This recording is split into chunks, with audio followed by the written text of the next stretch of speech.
اس نے ابو بکر کو 7ویں صف میں ابو بکر کا بیٹھنا پسند کیا تو ابو بکر راضی ہے. حضور اس نے یہاں بیٹھنا پسند کیا, تیری نسل پاک میں بچہ بچہ نور, تو ہے میں نور تیرا. اور کہا حضور وہ خاندان ہے میں خادم ہوں, فرق تو ہے نا, وہ خاندان ہے میں خادم ہوں.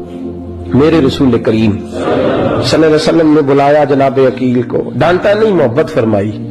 سرکار نے فرمایا عقیل بیٹے بیٹھ جا, میں تجھے سمجھاؤں. پھر حضور نے بات چھیڑی, فرمایا تجھے پتہ ہے میرا ابو بکر کون ہے؟ عرض کی حضور میں. فرمایا نہیں سن, مکے میں سارا مکہ میرا دشمن تھا, یہ میری تنانیوں کا دوست تھا. فرمایا لوگ تلواریں لے کے آتے تھے مجھے مارنے, اور اس کی تلوار اٹھتی تھی, کہتا تھا پہلے میں مروں گا پھر کوئی مصطفیٰ تک جاتا. تجھے پتہ ہے یہ کون ہے؟ حضرت ابو بکر صدیق ہاتھ باندھے, حضور میں نوکر ہوں یا رسول اللہ, میں نے کوئی شکایت ہی نہیں کی. فرمایا عقیل یار ادھر بیٹھ بیٹھے میں تجھے بتاؤں. کہا لوگ مجھے شیب ابی طالب میں قید کر آئے تھے, میری بیٹیاں پتے کھا کے گزارا کرتی تھی.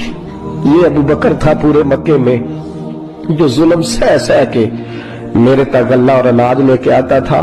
فرمایا عقیل ادھر آ, میں تجھے بتاؤں تیرا خاندان تیرا قبیلہ سوائے مولا علی شیر خدا کے. فرمایا وہ سب لوگ میرے ساتھ پیار کرتے تھے, ہمارے اوپر انہوں نے مکے کی زمین تنگ کر دی. فرمایا میں مکے سے نکلا تھا, ابو بکر کی بیٹی غار ثور میں کھانا پکا کے لاتی تھی, اس کا بچہ بکریوں کا دودھ لے کے آتا تھا. فرمایا یہ جان پہ کھیل کے میری نگرانی کرتا تھا. فرمایا تجھے پتہ ہے جس جگہ تو بیٹھا ہوا ہے نا, یہ مسجد کی زمین بھی ابو بکر صدیق نے خرید کے دی. حضرت سیدنا عقیل یا رسول اللہ غلطی, ابو بکر کہتے ہیں حضور واللہ و رسول و منو, میرے اوپر اللہ رسول کے احسان ہے. آخری لفظ میرے حبیب نے کہے. حضور نے فرمایا عقیل میرے پاس جس کے بھی پیسے آتے ہیں میں بیگانے سمجھ کے خرچ کرتا ہوں. میں کہتا ہوں فلانے کے ہیں, وہ پوچھے گا کہاں لگے, لیکن ابو بکر کے پیسے آتے ہیں تو میں اپنے سمجھ کے خرچ کرتا ہوں. اور میرے رسول کریم صلی اللہ علیہ وسلم نے فرمایا میرے ساتھ جس نے نیکی کی میں نے بدلہ چکا دیا ہے, ابو بکر کا میں نے بدلہ دیا ہی نہیں. قیامت کے دن جب سب جنت میں جانے لگیں گے تو میں اس کا بازو تھام کے اللہ کی بارگاہ میں لے جاؤں, اور میں کہوں گا یا اللہ میرے مولا کلمہ پڑھنے سے لے کر غار تک, غار سے بدر تک, بدر سے احد حنین خندق تبوک اور مزار تک, یا اللہ اس کی بڑی نیکیاں ہیں, اسے تو ہی بدلا عطا فرما. میرے دوستو یہ رنگ حضرت سیدنا صدیق اکبر, بس وہ اقبال نے کہا کہ صدیق کے لیے ہے خدا کا رسول اور اس سے آگے پیچھے کچھ نہیں. یہ جو ماننے کا انداز ہے نا, یہ دیکھیے نا حضرت ابو بکر صدیق, بڑی دفعہ آپ نے بات سنی ہے لیکن اس بات کی لذت بڑی شاندار ہے. حضرت عمر نے طبیب بلایا ہے ابو بکر کو دکھانے کے لیے ملک شام. پہلے مانتے نہیں تھے, مولا علی کی سفارش ڈالی, پھر دونوں لے کے آئے. سیدنا علی مرتضیٰ بیٹھے, حضرت عمر بیٹھے, کہتے ہیں طبیب کو چیک کرو, ملک شام کا بڑا ڈاکٹر ہے. چیک کر لیا تو ڈاکٹر کہنے لگا کوئی مرض نہیں, کوئی تکلیف نہیں, کمزوری بڑی ہے, کمزوری بڑی ہے, ان سے پوچھے انہیں کیا مرض ہے. تو حضرت عمر کہنے لگے یار بول کیا مسئلہ ہے تجھے, کیوں اتنا کمزور اتنا بیمار رہتا ہے, کیا پرابلم ہے, کیا مسئلہ ہے. تو حضرت ابو بکر صدیق نے آنکھیں کھولی اور کہنے لگے عمر تو قسم اٹھا کے بتا, تجھے پتا نہیں مجھے کیا مسئلہ ہے, تو اٹھا نہ قسم. جنہاں دے دل بر جانی بچھڑن کون روے پھر تھوڑا, سب روگاں دائی روگ محمد جس کا نام وچھوڑا. تجھے نہیں پتا تو بول, اگر خبر ہے تو پوچھتا کیوں ہے. میرے دوستو کمال دیکھو, مدینے میں آج بھی مصطفیٰ کو سلام کرو تو ساتھ ہی صدیق اکبر لیٹے ہوئے, ساتھ ہی لیٹے ہوئے. حضرت ابو بکر کی زندگی کا ایک ہی عنوان ہے, وہ کہتے ہیں تجھے جانا تجھے مانا, نہ رکھا غیر سے کام. بس تجھے جانا تو پھر تجھے مانا, نہ رکھا کسی غیر سے کام نہیں, کسی کافر سے, کسی اور کے نظریے سے, کسی اور کی سیرت سے, کسی اور کے کردار سے, کسی اور کی. تجھے جانا تو تجھے ہی مانا, نہ رکھا غیر سے کام. للہ الحمد میں دنیا سے مسلمان گیا. یہ فرق ہے ان کی زندگی کا. نبی پاک سے پیار کرو تو پھر آدھے تیتر آدھے بٹیر بن کے نہیں, نبی پاک سے پیار کرو پھر سوچ سمجھ کے نہیں, تھوڑا بہت کر کے نہیں, پھر پیار کرو تو کھل کے کرو, محبت کرو تو ٹوٹ کے کرو, عشق کرو تو وارفتگی اور جنون والا کرو. حضور صلی اللہ علیہ وسلم نے نا فجر کی نماز پڑھائی, فجر کی. اور حضور فجر کی نماز پڑھا کے فرمانے لگے بھئی کسی بندے نے روزہ رکھا ہوا ہے, حضرت عمر کہتے ہیں رات کو میرا ارادہ تھا رکھوں، اور سویرے پھر میں نے گرا دیا، نہیں رکھا۔ حضور نے دوسری دفعہ پوچھا بھئی کسی نے روزہ رکھا ہے؟ تو حضرت صدیق کے اوپر نے ہاتھ کھڑا کیا، عرض کی یا رسول اللہ میں نے رکھا ہوا۔ آپ حکم نہ دیتے تو نہ بتاتا، پر روزہ رکھنا بھی آپ نے توجہ دلائی ہے تو حکم بھی آپ کا بتاؤ تو بتا دیا ہے۔ حضرت عمر کہتے ہیں حضور نے فجر کی نماز پڑھائی، فجر کی۔ دوسرا سوال پوچھا بھی کسی نے کسی بیمار کی تیمارداری کی ہے؟ تو حضرت عمر کہتے ہیں میں نے فٹافٹ عرض کی یا رسول اللہ ابھی تو نماز فجر پڑھی ہے، اب گھر جائیں گے تو تیمارداری کریں گے۔ تو حضور نے فرمایا عمر تو ذرا ٹھہر جانا، جلدی نہ کر، اور ٹھہر نہ ذرا، رک تو صحیح۔ تو حضرت عمر فاروق رضی اللہ تعالیٰ عنہ فرماتے ہیں میں چپ کر گیا۔ حضور نے فرمایا بتاؤ بھی کسی نے تیمارداری کی ہے؟ تو صدیق اکبر نے ہاتھ کھڑا کیا، عرض کی یا رسول اللہ عبد الرحمن بن عوف رضی اللہ تعالیٰ عنہ 2-3 دن سے نماز پڑھنے نہیں آ رہے تھے، رات میں نے پتہ کرایا تو پتہ چلا بیمار ہیں، اور حضور مجھے یہ بھی پتہ ہے وہ میرا یار ہے، مجھے پتہ ہے رات کو جلدی سوچا پر تہجد میں ضرور اٹھتا ہے۔ تو حضور میں بھی ذرا فجر کا وقت جلدی اٹھا ہوں تو فجر میں آنے سے پہلے عبد الرحمن ابن عوف کی تیمارداری کر کے آیا۔ حضرت عمر کہتے ہیں میں نہ ہلکا ہلکا ڈھیلا پڑ گیا۔ حضور نے تیسرا سوال پوچھا، فرمایا کسی نے کسی مسکین کو کھانا کھلایا ہے؟ کھانا کھلایا ہے کسی مسکین کو؟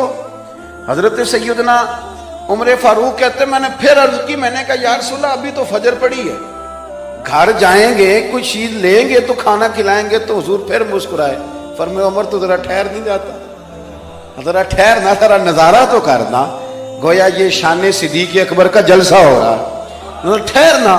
حضور نے پھر پوچھا بھی کسی نے کسی مسکین کو کھانا کھلایا ہے؟ تو حضرت عمر کہتے ہیں لوگ سارے دائیں بائیں دیکھ رہے تھے اور میں چپ کے ابو بکر کو دیکھ رہا تھا، کہ مجھے پتا تھا کہ بولنا اسی نہیں ہے، اور دل میرا کر رہا تھا کہ کہہ دوں دیو جناب جواب، دل میرا کر رہا تھا۔ وہ سمجھ گئے تھے کہ سونا راضی کن کاموں میں ہو، بس یہ نقطہ انہوں نے پا لیا تھا۔ حضور نے فرمایا بتاؤ کسی مسکین کو روٹی کھلائی ہے؟ تو جناب سیدنا صدیق اکبر نے ہاتھ کھڑا کیا، عرض کی یا رسول اللہ سویرے اٹھا ہوں تو چھوٹا بیٹا بھی اٹھ گیا تھا، اور میرے وضو کرتے سنت پڑھتے ماں سے کہنے لگا بھوک لگ رہی ہے، تو ماں نے 2 روٹیاں بھی پکا دی۔ تو حضور ایک اس نے کھائی، دوسری اس کے ہاتھ میں تھی۔ جب ہم نکلے ہیں نا گھر سے تو دروازے پہ ایک فقیر کھڑا تھا، مسکین کھڑا تھا، کہہ رہا تھا رات سے بھوکا ہوں، کوئی دروازہ کھلنے کا انتظار کر رہا تھا، ابو بکر سب سے پہلے تیرا ہی کھلا ہے۔ تو حضور میں نا اس مسکین کو ایک روٹی کھلا کے آیا ہوں۔ حضرت عمر فاروق کہتے ہیں میں نے گردن جھکا لی، اور میرے رسول کریم نے فرمایا اے اللہ میرے ابو بکر پہ رحم فرما، اللہ میرے ابو بکر۔ وہ سمجھ گئے تھے، مزاج شناست سمجھ آ گئی تھی کہ حضور کن باتوں میں، اور نا اپنے اوپر وہ سارا کچھ طاری کر لیا تھا انہوں نے، طاری، ان کی ادائیں بالکل ڈھل گئی تھی نبی پاک کی اداؤں۔ 3 دن وہ غار ثور میں رہے تو ہمارے صوفیاء فرماتے ہیں کہ ان پر تجلیاں بھی پڑی محبوب کی معرفت کی۔ جب مدینے آئے نا نبی کریم کو لے کے، تو کچھ لوگوں نے حضور کی زیارت کی تھی، کچھ نے نہیں کی تھی، تو کچھ آتے تو نبی پاک کی دستبوسی کر کے بیٹھ جاتے، حضرت ابو بکر سے ہاتھ نہ ملاتے، اور کچھ صرف حضرت ابو بکر سے ہاتھ ملاتے اور حضور سے ہاتھ ہی نہ ملاتے۔ میری بات پہ توجہ ہے آپ حضرات کی؟ تو کچھ لوگوں کو نا شبہ ہونے لگا، وہ معاذ اللہ سمجھنے لگے کہ شاید یہی اللہ کے رسول ہے۔ حضرت صدیق اکبر یہ کیوں شبہ ہوا؟ تو ہمارے محدثین فرماتے ہیں کہ ابو بکر صدیق بولتے بھی اس طرح تھے جو میرے نبی پاک کا طریقہ، بیٹھتے بھی اس طرح تھے جو رسول پاک کا طریقہ۔ کہتے ہیں انہوں نے امامہ باندھا ہوا تھا تو جو امامے کا پیچ حضور کا ڈھیلا رہ گیا تھا ان کا بھی ڈھیلا رہ گیا تھا۔ اس طرح اپنے آپ کو مزاج میں ڈھالا تھا، تو من شدی من تو شدم، میں اس طرح ڈھالا تھا مزاج میں، اس طرح کہ کوئی فرق ہی نہیں نظر آتا تھا۔ وہ کہتے ہیں جب حضرت ابو بکر صدیق نے دیکھا نا کہ لوگوں کو تو شک ہو رہا ہے، کوئی میرے ساتھ ہاتھ ملا کے بیٹھ جاتے، تو حضرت صدیق اکبر نے کہا کوئی ایسا کام کرنا چاہیے کہ پتہ چلے آقا کون ہے غلام کون ہے۔ اٹھے، کندھوں پہ چادر تھی، وہ اتار کے نا تو حضور پہ سایہ کر دیا، لوگوں کو پتہ چل گیا کہ سایہ کرنے والا کوئی غلام ہے، اور جس پر سایہ کیا جا رہا ہے وہ آقا ہے۔ کیا خوبصورت نقطہ لکھا ہے مفسرین نے، شارحین فرماتے ہیں تھوڑی دیر کے لیے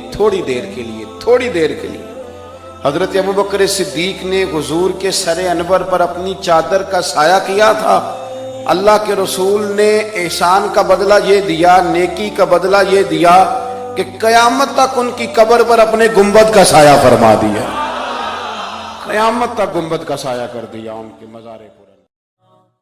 امام جلال الدین سیوطی رحمۃ اللہ تعالی علیہ نے ایک حدیث لکھی ہے, فرماتے ہیں کہ حضرت جبریل امین علیہ السلام حاضر خدمت ہوئے تو محبوب پاک نے حضرت جبریل سے کہا, جبریل یہ بتا میرے عمر کی شان کیا ہے,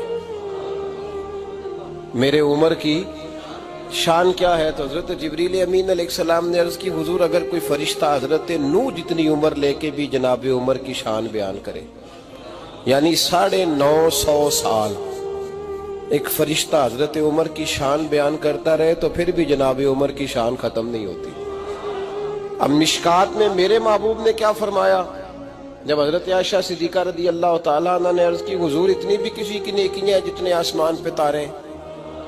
تو حضور سید عالم صلی اللہ علیہ وسلم کی زوجہ کہتی ہیں, مجھے پکا پتا تھا کہ محبوب میرے ابا جی کا نام لیں گے, کہیں گے کہ ابو بکر کی. میں نے کہا حضور اتنی بھی کسی کی نیکیاں ہیں جتنے آسمان کے تارے.